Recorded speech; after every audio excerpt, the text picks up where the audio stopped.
Jonas capítulo 4, dos versículos 1 ao 11, está no telão também, se você precisar. A palavra de Deus diz assim: Mas Jonas ficou muito aborrecido e com raiva.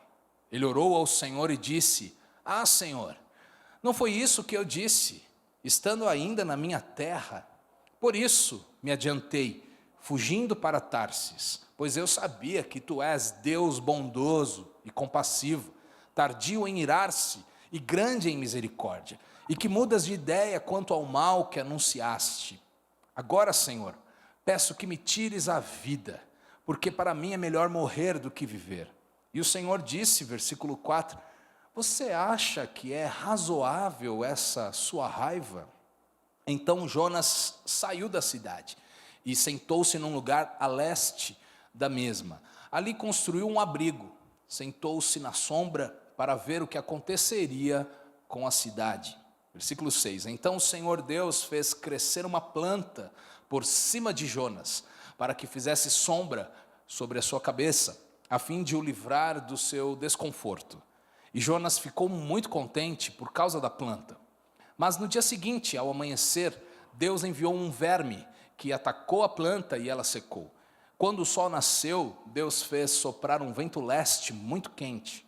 O sol bateu na cabeça de Jonas, de maneira que ele quase desmaiou. Então pediu para morrer, dizendo: para mim é melhor morrer do que viver. Versículo 9, então Deus perguntou a Jonas: você acha que é razoável essa sua raiva por causa da planta?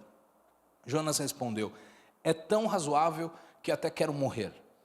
E o Senhor disse, versículo 10, você tem compaixão da planta, que não lhe custou nenhum trabalho. Você não a fez crescer. Numa noite ela nasceu e na noite seguinte desapareceu. E você não acha que eu deveria ter muito mais compaixão da grande cidade de Nínive, em que há mais de 120 mil pessoas que não sabem distinguir entre a mão direita e a mão esquerda, e também muitos animais? Amém?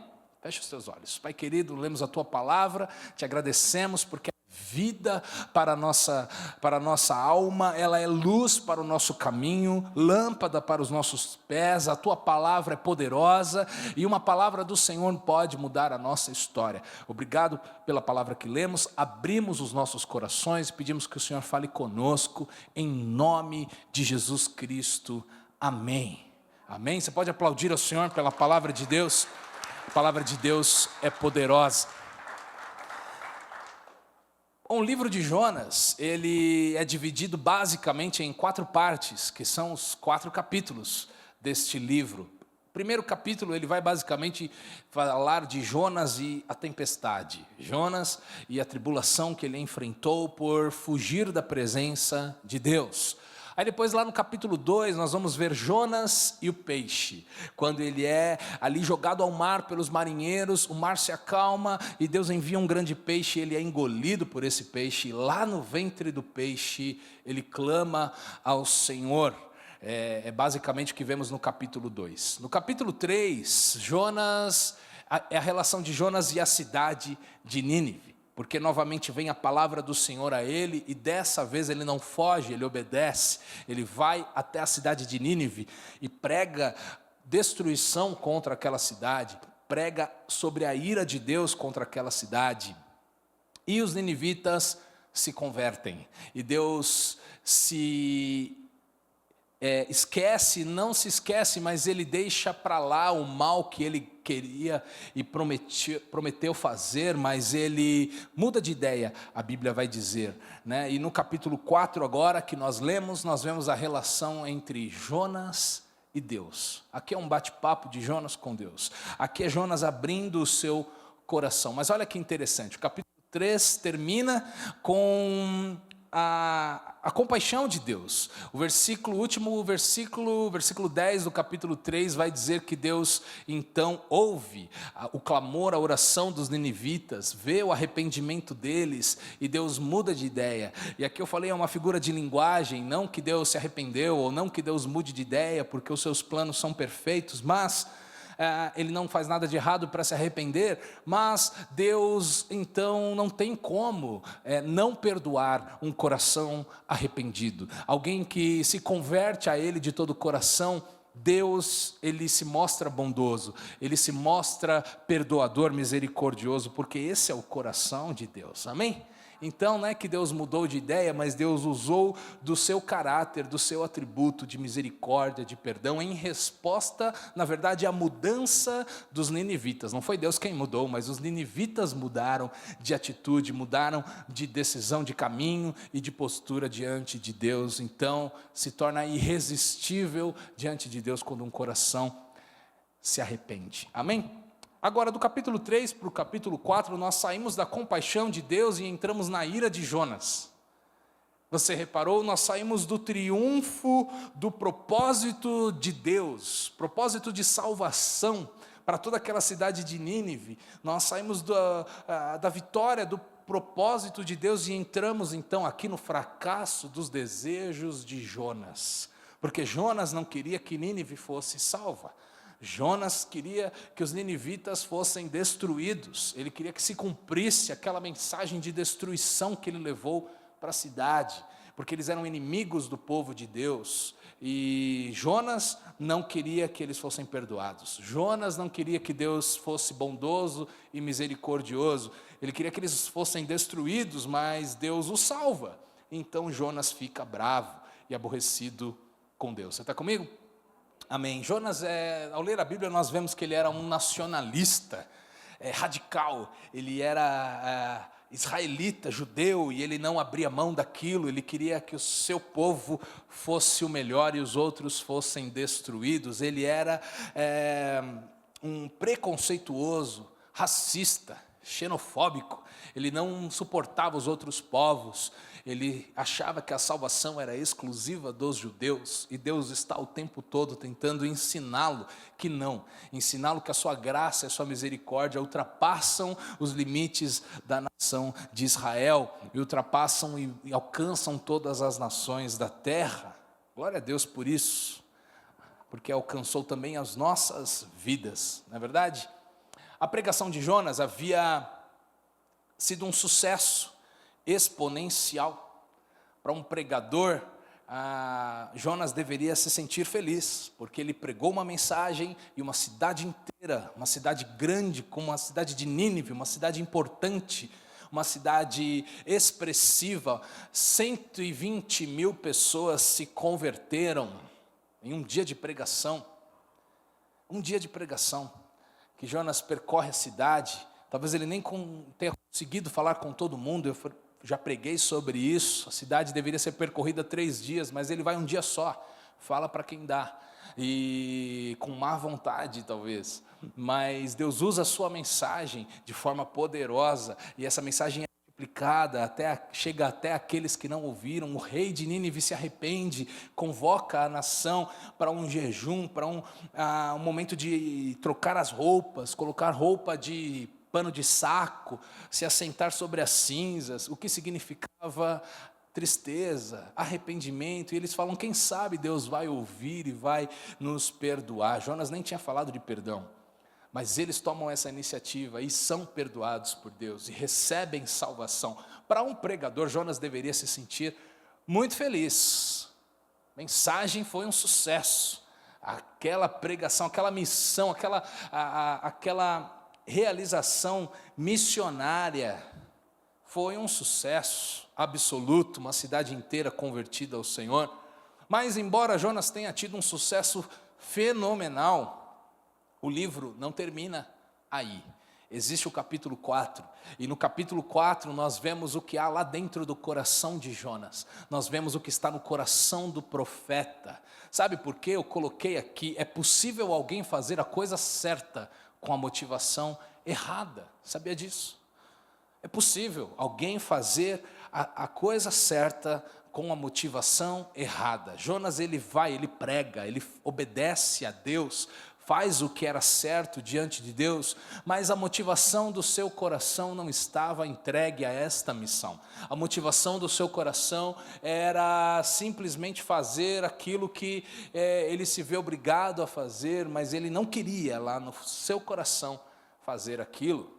É possível nós sermos uma bênção na vida de outros, sem usufruirmos esta mesma bênção, sem estarmos com o coração entregue e comprometido a esta obra. Longe de nós sermos assim, amém? A palavra de Deus diz: tudo que você fizer, faça com todo o teu coração para o Senhor. Não faça pela metade, não faça de aparência, não faça para o que os outros vejam, faça com todo o teu coração, faça o melhor para o Senhor, porque Deus, os homens podem até ver a aparência, mas Deus vê o coração, amém? Deus vê o coração. Não importa ser um sucesso aos olhos dos homens, queira ser um sucesso aos olhos de Deus. Isso é o mais importante. Deus vê onde ninguém vê, Deus olha onde ninguém olha. A bondade, os olhos de Deus, a graça, os ouvidos do Senhor chegam onde ninguém mais vê. Seja o que você fizer, faça de coração para Deus, amém? Warren Wiersbe, ele é um teólogo, ele vai dizer e ele ensina assim, que no capítulo 1 de Jonas, é como se Jonas fosse o filho pródigo, lá da parábola que Jesus vai contar em Lucas capítulo 15, do versículo 11 em diante, a parábola do filho pródigo, você conhece? Então, porque Jonas, ele faz o que ele quer, ele sai fugido da presença de Deus, ele segue apenas o seu modo de fazer a coisa, ele insiste em fazer o que ele quer, do jeito que ele quer, a seu modo, lembrando o filho pródigo. E agora no capítulo 4 de Jonas, este teólogo vai dizer que Jonas, ele se comporta como o outro irmão, como o irmão mais velho do filho pródigo, porque ele é crítico, ele é egoísta. O que acontece lá na parábola do filho pródigo é que o pai recebe o filho de volta quando ele se arrepende, faz uma festa, manda matar o bezerro gordo, ele tem danças na casa, tem festa, e quando o filho mais velho chega, ele vê aquilo, ele acha um absurdo, ele fala: esse teu filho aí te traiu, te deixou, gastou todo o teu dinheiro, e agora ele chega aqui e você o recebe com festa. Aquele irmão mais velho não entende, e Jonas agora, ele também não entende, porque Deus tem que ser misericordioso com os ninivitas, porque é que Deus tem que perdoar os inimigos, e os ninivitas eram maus, eram sanguinários, eram violentos, mas eles se arrependeram, e sempre que nós nos arrependermos, haverá um novo, bom futuro para nós, amém? E Jonas não queria aceitar isso. Jonas, ele estava infeliz com o bem que estava acontecendo na cidade de Nínive. Que interessante, né? Enquanto os pagãos se derretiam diante de Deus, o profeta se endurece. Que coisa! Enquanto os que viviam nas trevas correm para a luz, Jonas, aquele que conhecia a luz, caminha agora na direção das trevas, um coração duro, irado com Deus, brigando com Deus. Enquanto os pagãos, os povos que não eram convertidos, buscavam o favor de Deus, a misericórdia de Deus, o profeta, ele se levanta agora contra Deus, ele começa a ficar indignado, ele fica bravo com Deus, ele deseja a morte, ele coloca Deus na parede. E que coração duro, que profeta duro de coração. E aqui nós vemos 3 perigos que rondam os servos de Deus. E eu quero falar rapidinho disso, e quero falar outras coisas com você também, porque por mais que sejamos servos, por mais que estejamos obedecendo a Deus, existem perigos que rondam o nosso coração, amém? Primeiro deles, perigo de pregar aos outros e não usufruir o poder da mensagem que se prega. Não adianta falar de Deus e não viver para Deus, amém? Diga amém. Não adianta vir à igreja, não adianta colocar louvor no carro, e na hora de fazermos as nossas escolhas, não considerarmos o que Deus diz. Olha que engraçado, assim, interessante. Engraçado não é, né? É modo de dizer, é triste. Jonas, ele viu o poder de Deus, quebrantando uma cidade inteira, até o pó, levando aqueles homens sanguinários à humildade, a reconhecerem que Deus era maior e soberano, mas ele não se deixa ser quebrantado por Deus. Que cristão, né? Que pessoa de Deus é essa? Que Deus pode quebrantar aos outros, mas a mim não. Jonas, ele confronta os outros, mas ele não se permite ser confrontado por Deus. Ele não confronta a si mesmo. Ele vê Deus mudando o coração das pessoas, mas ele não se deixa ser mudado por Deus. Perigo de se acostumar com as coisas de Deus, perigo de nos acharmos melhores do que as outras pessoas, perigo de nos acharmos, a mensagem é para o outro e não é para mim. O pastor está pregando e de repente está pensando, não, isso aí é para minha sogra, isso aí é para o meu patrão, isso aí é para aquele irmão que não veio, vou mandar para ele a mensagem que o pastor pregou hoje. Nada, é para você que está aqui. Deus está falando para mim, que estou aqui. Amém? Esse é um erro que às vezes todo cristão é tentado a cair neste erro, a nos acharmos melhores porque chegamos primeiro no reino de Deus. No reino de Deus, deixa eu te dizer uma coisa, não importa quem chegou primeiro e quem chegou depois, importa quem vai chegar até o final, quem vai ficar até o final firme. Amém? Amém? A mesma graça que me alcançou, te alcançou, alcança todos os dias as pessoas que entram por essas portas. Não importa por onde você passou, o que importa é por onde Deus vai te levar. O que importa é qual vai ser o seu futuro, a sua vida daqui para frente. Amém? As boas escolhas que fizemos nas nossas vidas não nos garantem para sempre. Elas fundamentam a nossa vida hoje. O que vivemos hoje é uma colheita das nossas decisões do passado, é verdade. E se você decidiu bem, e se você buscou a Deus, você está provavelmente colhendo coisas boas hoje, mas não deixe de plantar hoje, para continuar colhendo amanhã. Não deixe de continuar cultivando a presença de Deus na tua vida, no teu coração. Não se ache bom bastante. Nós sempre precisamos da mensagem que pregamos. Amém? Nós precisamos. Eu, quando subo aqui e prego a palavra de Deus, eu sou o primeiro que precisa da mensagem que eu prego. Você fala de Deus para outras pessoas, você é o primeiro que precisa da mensagem. Amém? Segundo perigo que há, é o perigo de nos cansarmos da obra e nos cansarmos na obra de Deus. Jonas, ele faz a obra de Deus por obrigação. Ele faz porque talvez ele ache ali que não tem outra opção. Mas o seu coração está visivelmente desalinhado com a vontade de Deus. O ministério para Jonas não é mais um prazer, não é mais uma alegria, é um fardo pesado. Puxa, eu não queria falar com esses ninivitas, eu queria que eles se explodissem, mas eu tenho que ir lá, eu tenho que falar, porque Deus mandou, e eu tenho que obedecer.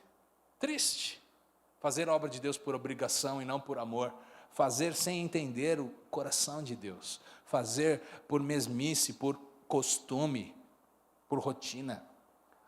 Longe de nós vivemos para Deus por rotina e por costume, amém?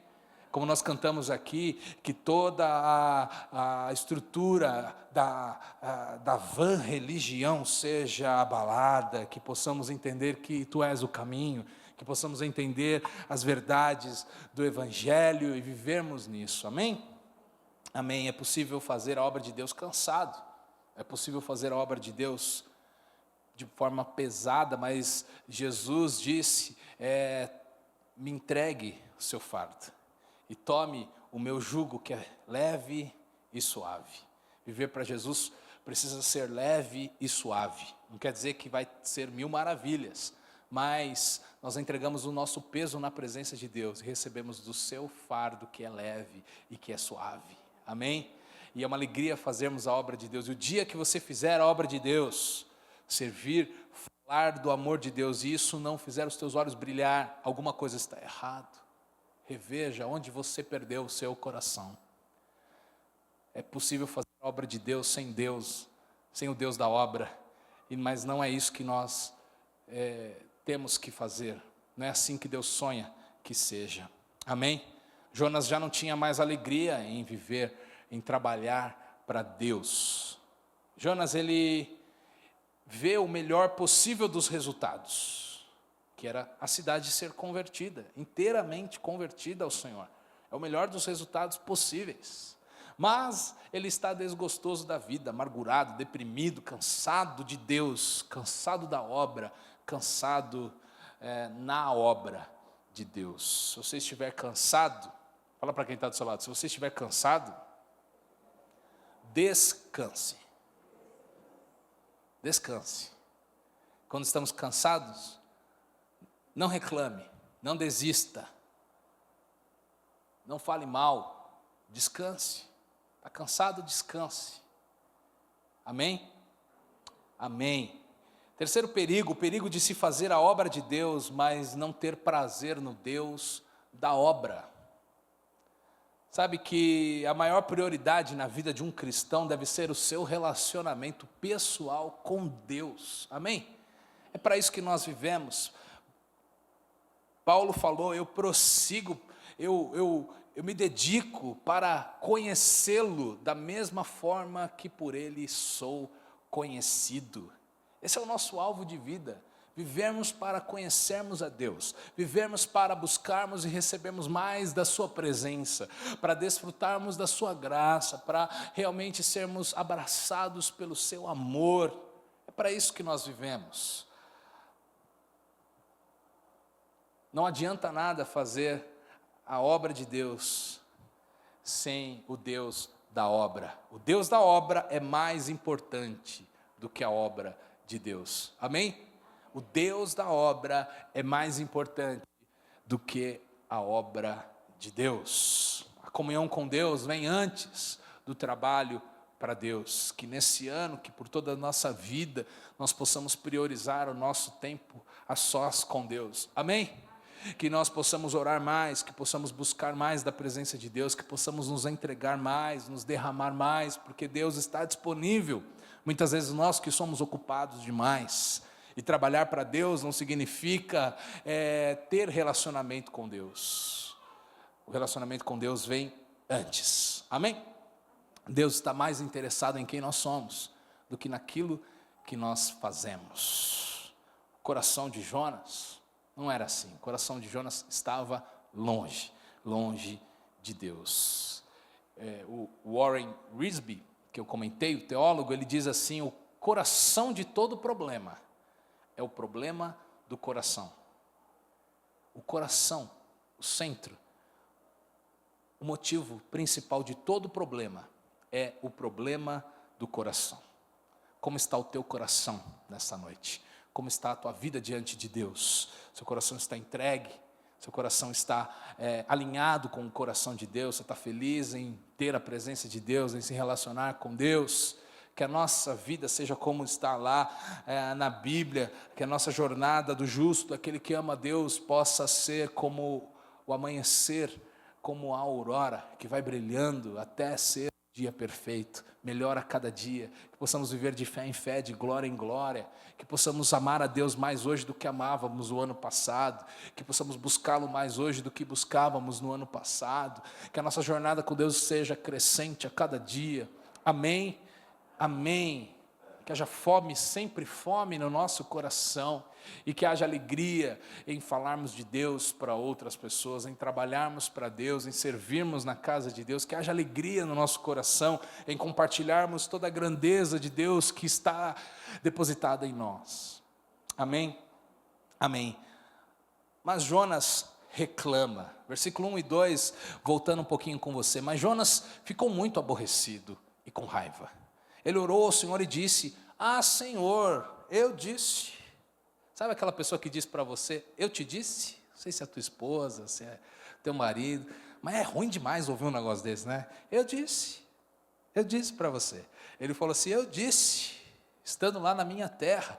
Por isso me adiantei, fugindo para Tarsis, pois eu sabia que tu és um Deus bondoso e compassivo, tardio em irar-se, grande em misericórdia, e que mudas de ideia quanto ao mal que anunciaste. Gente, Jonas foi o único profeta na Bíblia que reclama dos atributos de Deus.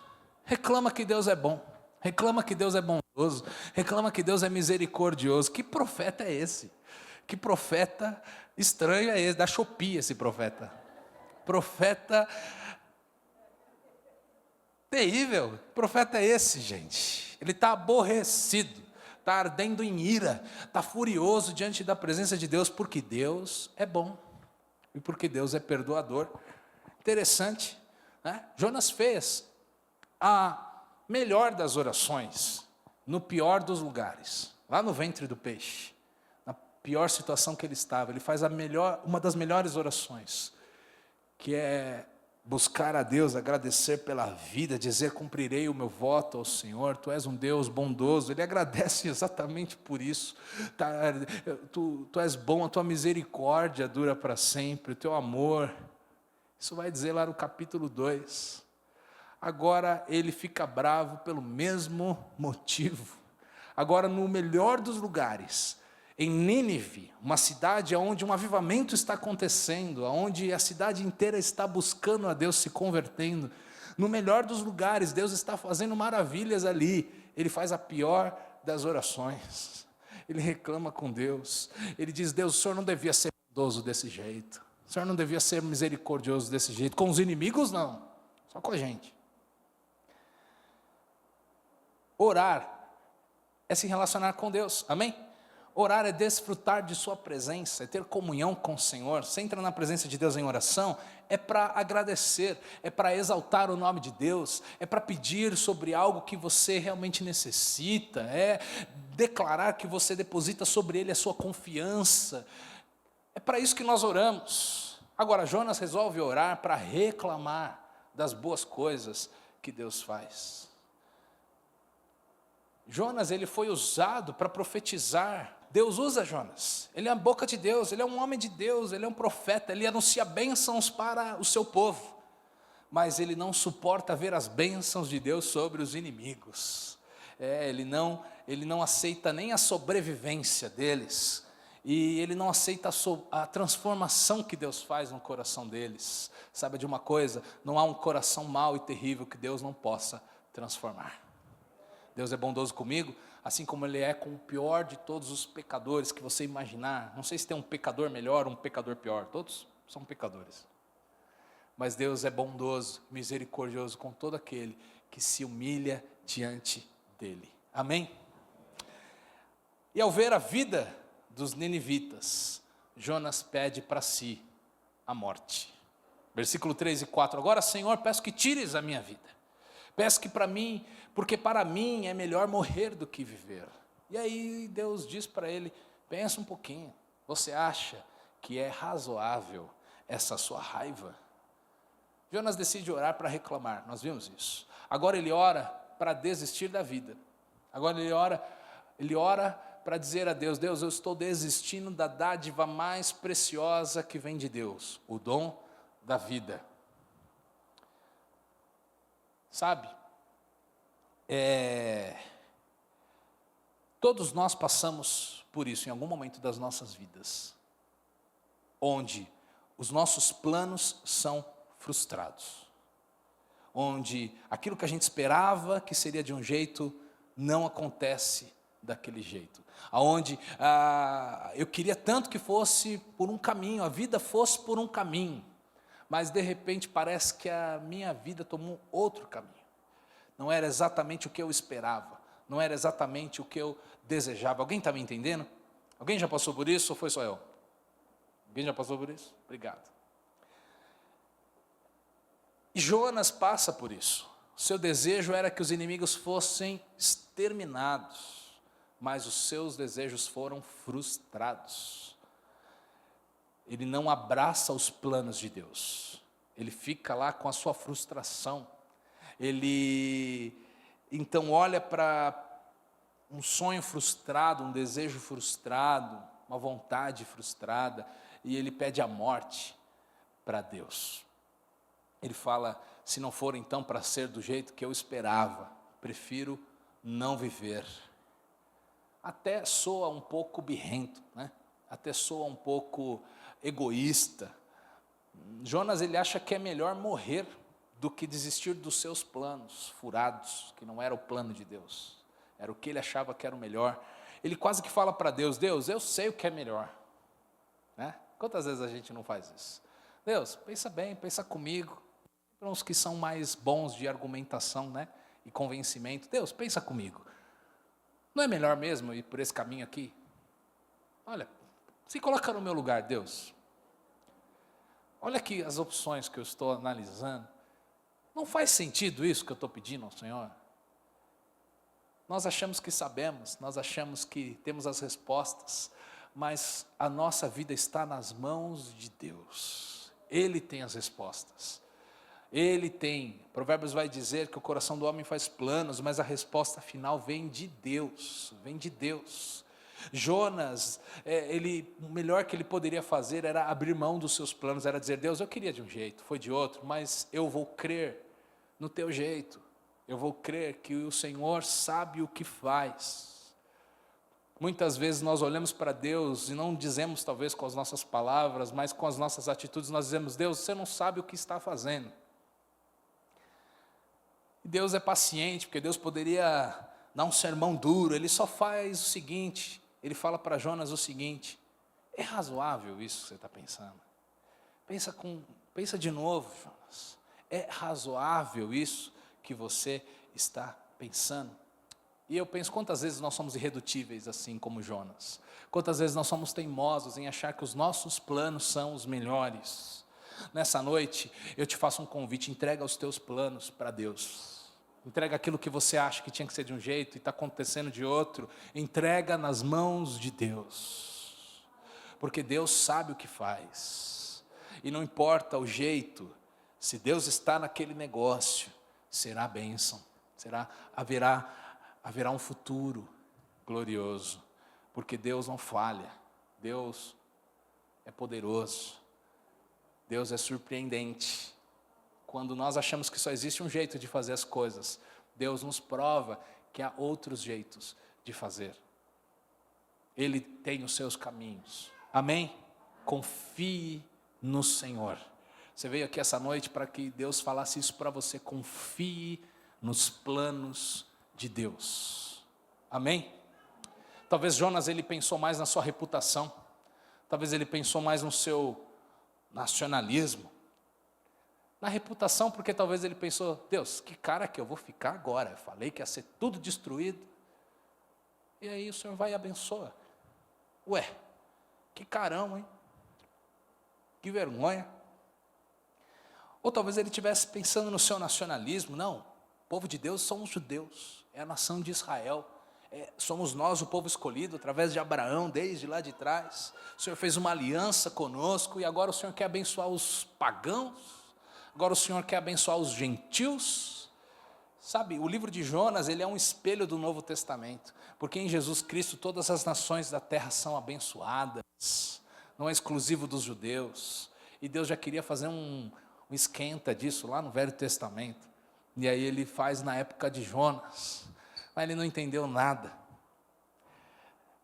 Mas Deus estava lá ensinando como era o seu coração. Amém? É razoável essa sua ira? Quando Deus faz essa pergunta, Ele está oferecendo a Jonas uma nova chance de pensar melhor, de repensar, de realinhar suas atitudes, mas mesmo assim ele se torna irredutível. Versículo 5 vai dizer que então Jonas sai da cidade, ele se assenta num lugar a leste da cidade, ele constrói ali um abrigo e ele fica lá comendo uma pipoquinha e esperando para ver se acontece alguma coisa com a cidade. Talvez na sua petulância, arrogância, talvez Jonas pensasse, agora eu dei um sermão para Deus, Deus vai mudar de ideia de novo. Acho que eu pus as ideias de Deus no lugar. Ele fica esperando a cidade ser destruída, lá do lado de fora. Mas Deus já falou para ele que tinha perdoado o povo. mas ele fica lá esperando que aconteça, ele insiste nos seus planos, ao invés de se render aos planos de Deus, como os ninivitas fizeram. Olha, o inimigo dando aula para o profeta. Que Deus nos livre disso, de o nosso coração ser tão duro e tão arrogante, que o ímpio tenha que nos ensinar como fazer as coisas. Nós que lemos a Bíblia, nós que oramos, nós que vamos na igreja, nós que temos relacionamento com Deus, de repente Deus levantar um ímpio para nos mostrar como devem ser feitas as coisas. Longe de nós isso. Amém? Amém? Amém. Jonas, ele não muda, e ele espera que Deus mude. Que Deus mude, né? Nossas esposas que digam, né? A gente não muda e espera que elas mudem, né? É sempre assim, as mulheres também. Você não muda e espera que o teu marido mude, que o teu filho mude. Fala a Deus, né? E às vezes Deus quer mudar a mim. Diga isso, Deus quer mudar a mim. Não senti muito avivamento nessa sua declaração, né? Muito fogo nos teus lábios. Vou te dar mais uma chance. Fala com alegria isso aí. Deus quer mudar a mim. Amém. E essa é a segunda vez que Jonas foge da missão. Porque a primeira vez ele fugiu, era para ele ir para Nínive e ele vai para Tarsis. Agora, há um avivamento na cidade, as pessoas precisam de um profeta, elas precisam de um homem de Deus, elas estão se convertendo, mas elas não sabem direito como que faz, como que funciona. E era a chance de Jonas estar lá, era a chance de ele acompanhar e discipular aquelas pessoas novas convertidas ali, mas ele foge, ele vai lá para fora da cidade, ao invés de dar um apoio. E há uma inversão de valores. Se você for ler ali dos 6 ao 8, o que acontece nesses versículos? Deus faz crescer uma planta, e essa planta faz uma sombra gostosa em Jonas, porque ele está tão bravo que Deus falou assim, deixa eu dar um alívio para ele, vai. E aí nasce sobrenaturalmente uma planta e faz uma sombra, e aí a Bíblia diz que Jonas, versículo 6, ficou muito contente, lá no finalzinho, por causa da planta. Jonas se alegrou por causa da planta. Jonas se alegrou porque algo lhe trouxe conforto. Repare, a primeira vez no livro que diz que Jonas se alegra, é por causa de uma coisa pessoal e egoísta que acontece. Que cara durão. E aí no dia seguinte Deus faz o seguinte, lá ele manda um verme, está lá no versículo 7, 8. No dia seguinte ele manda um verme, aquele verme come a planta, ela morre, e Jonas fica furioso de novo, e pede a morte pela segunda vez. Que cara instável, que cara guiado pelas emoções. Sabe de uma coisa, as nossas emoções vão e vêm. Não guie a sua vida pelas emoções. Eu fiz 2 casamentos esse fim de semana e eu falei isso para eles. Não guie a sua vida pelas emoções. Guie pela sua decisão. Você decidiu amar essa pessoa até morrer. Você decidiu, então cumpra a tua palavra. Não, porque a gente acorda um dia sendo o maior vencedor do mundo, não é assim? E no outro dia a gente acorda se sentindo o patinho feio, né? As emoções são voláteis, oscilam, são instáveis, mas quando nós vivemos a nossa vida pelas nossas escolhas e decisões e pela fé, as emoções elas seguem a nossa vida e não somos guiados pelas emoções, amém? Coloque as suas emoções no lugar certo. Jonas estava vivendo pelas emoções. E aí quando Deus envia o verme e a planta seca, Jonas perde a morte de novo. E lá no versículo 10, 9 e 10, no versículo 10 o Senhor vai dizer o seguinte: você tem compaixão da planta, que não lhe custou nenhum trabalho. Você não fez ela crescer. Numa noite ela nasceu e na outra ela desapareceu. Jonas tem uma inversão de valores. Ele se importa mais com as coisas do que com as pessoas. O povo não vale muito não para ele. Os ninivitas, ele queria que morressem. Mas a planta, ele diz, por que morreu a planta? Tadinha da planta. Né? Tadinha da planta. Cara, paz e amor ali, a favor do verde, mas contra as pessoas. Querendo que o povo morresse.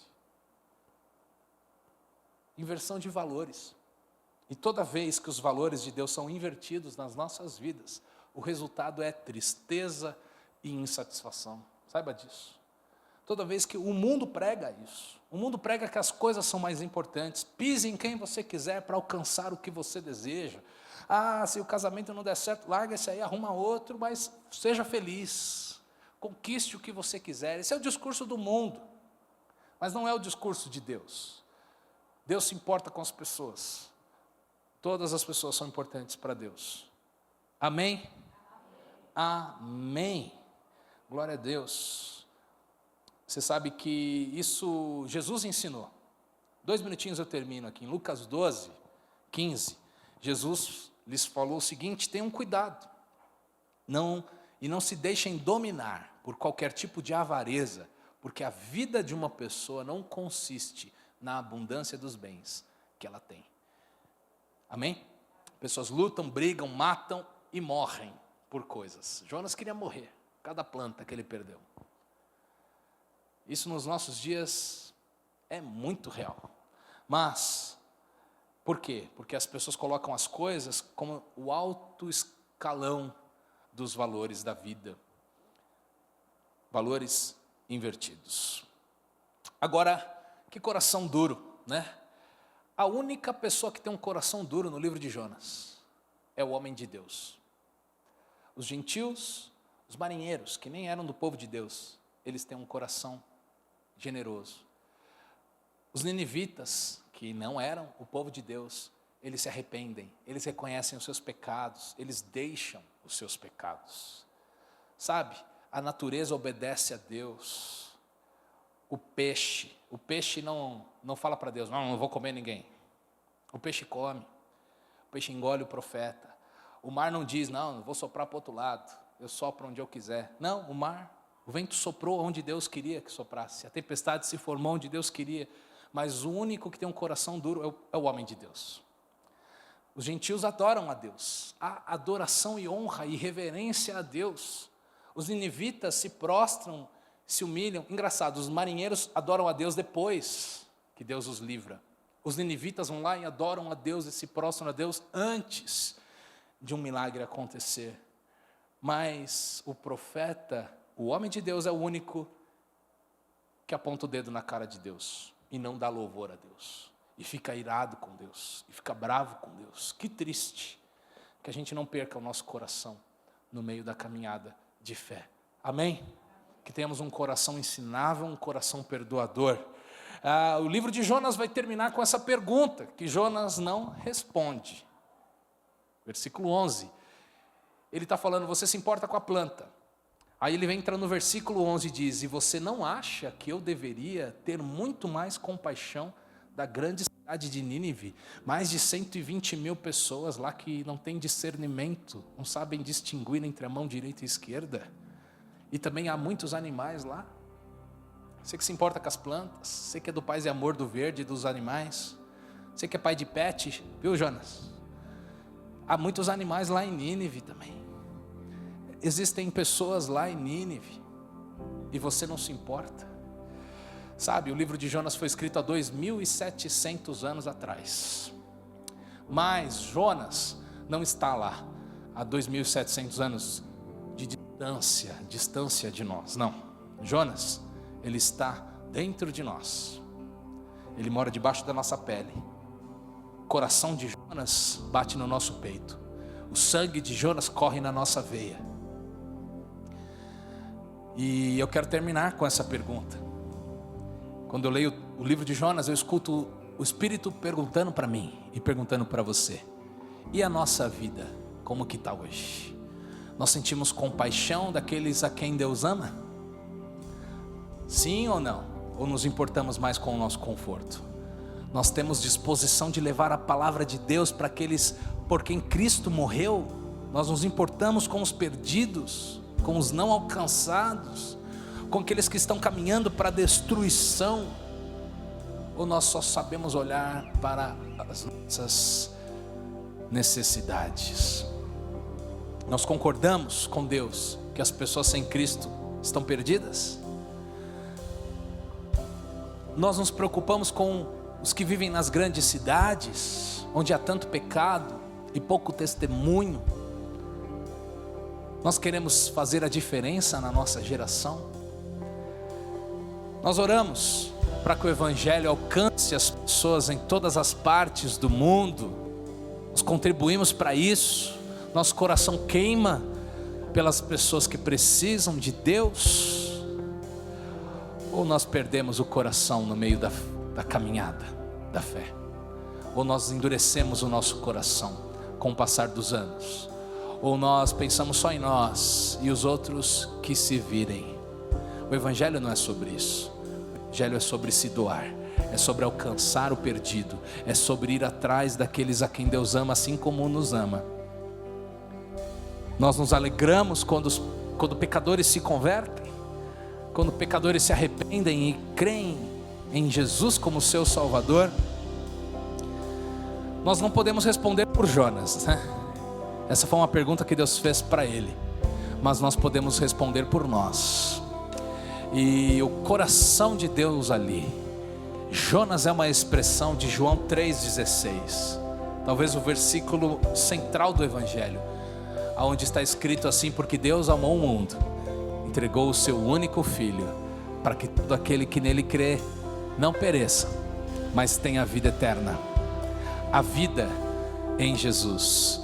Apocalipse 5:9 vai dizer lá: e cantavam um novo cântico, dizendo: digno és de pegar o livro, quebrar os selos, porque foste morto, e com o teu sangue compraste para Deus os que procedem de toda tribo, língua, povo e nação.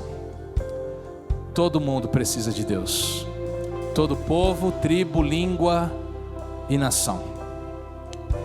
Não seja como Jonas, perdido na casa de Deus. Está na missão, recebeu um chamado de Deus, mas está perdido, perdeu o propósito, perdeu o amor no coração, perdeu o fogo no coração. Que não sejamos assim, amém? O livro de Jonas talvez seja o maior livro missionário do Antigo Testamento. Ele foi escrito para revelar o coração de um profeta que não foi tocado pela paixão missionária. Mas nós podemos viver uma vida diferente, amém? Vamos ficar de pé, vamos orar? Vamos consagrar a nossa vida a Deus. Feche os seus olhos, diga para Deus: Deus, eu não quero ser assim não, eu não quero ser cristão de carteirinha não. Fala com as tuas palavras: eu quero ter uma vida que é coerente com a minha fé.